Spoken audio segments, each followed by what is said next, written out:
kita akan lihat bagaimana kabar bursa, saudara. 2 bulan kurang tahun 2020 akan berakhir, nggak kerasa tahun yang berat karena pandemi. Nasionalis Kompas TV Eljin Firdianto dan juru kamera Wandi Jansen sudah ada di Gedung Bursa Efek Indonesia, Jakarta. Eljin, ini 2 bulan lagi 2020 selesai. Apa yang sudah dilakukan pemerintah untuk upaya pemulihan ekonomi dan bagaimana respon bursa? Ya, kurang dari 2 bulan, anggaran program pemulihan ekonomi nasional ini masih tersisa 312,19 triliun rupiah, Pak Skalis dan juga saudara. Dan untuk mendorong ekonomi, betul, dalam waktu kurang dari 2 bulan ini benar-benar harus segera direalisasikan. Perlu diketahui, Pak Skalis dan juga saudara, 9 November 2020 ini anggaran yang baru terrealisasi itu baru 383,01 triliun atau sekitar 55,1% dari pagu yang sebesar 695,2 triliun. Dan Pak Skalis dan juga saudara, serapan anggaran ini terbagi dalam 6 program. Yang pertama itu ada stimulus kesehatan sebesar 34,07 triliun rupiah atau sekitar 35% dari pagu. Yang kedua ada perlindungan sosial sebesar 181,11 triliun rupiah atau sekitar 77,3% dari pagu. Yang ketiga adalah dukungan sektoral kementerian atau lembaga dan juga pemerintahan daerah, itu sekitar 32,47 triliun atau sebesar 49,2% dari pagu. Yang keempat, stimulus usaha mikro kecil menengah sebesar 95,23 triliun rupiah atau 82,9% dari total anggaran. Yang kelima ada insentif perpajakan 38,13 triliun rupiah, 31 atau sebesar 31,6% dari pagu. Dan yang terakhir adalah pembiayaan korporasi baru sebesar 2,001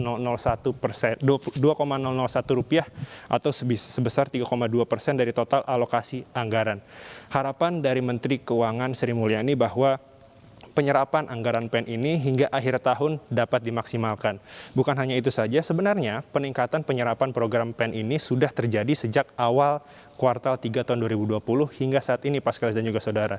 Dan perlu diketahui, kemarin Gubernur Bank Indonesia Peri Marjio dan juga Sri Mulyani bertemu dengan DPR mengatakan sebenarnya kuartal 4 ini ialah penentu pemulihan ekonomi di Indonesia yang ditentukan oleh kecepatan dari belanja pemerintah. Dan selain itu, selain tidak hanya relokasi anggaran saja, pemerintah pusat juga sudah bekerja sama dengan pemerintah daerah untuk mendorong menyelaraskan data terpadu kesejahteraan sosial dengan harapan bantuan-bantuan sosial ini dapat tepat sasaran. Berikutnya, Pak Skalis dan juga saudara, saya akan memperlihatkan kepada Anda, juru kamera saya Jamzuri akan memperlihatkan kepada Anda pergerakan indeks harga saham gabungan hari ini lewat dari 9 menit, dari pukul 9, masih berada di zona merah, yaitu di level 5.457,13 atau melemah 0,04% atau sebesar 0,97 poin. Perlu diketahui, Pak Skalis dan juga saudara, IHSG ini kemarin ditutup merah di level 5.458,60 atau melemah 0,92%. Dan mayoritas sektor di bursa ini bergerak melemah. Hal ini disebabkan oleh aksi ambil untung atau profit taking, dan beberapa analis mengatakan aksi profit taking ini masih akan terjadi hingga hari ini.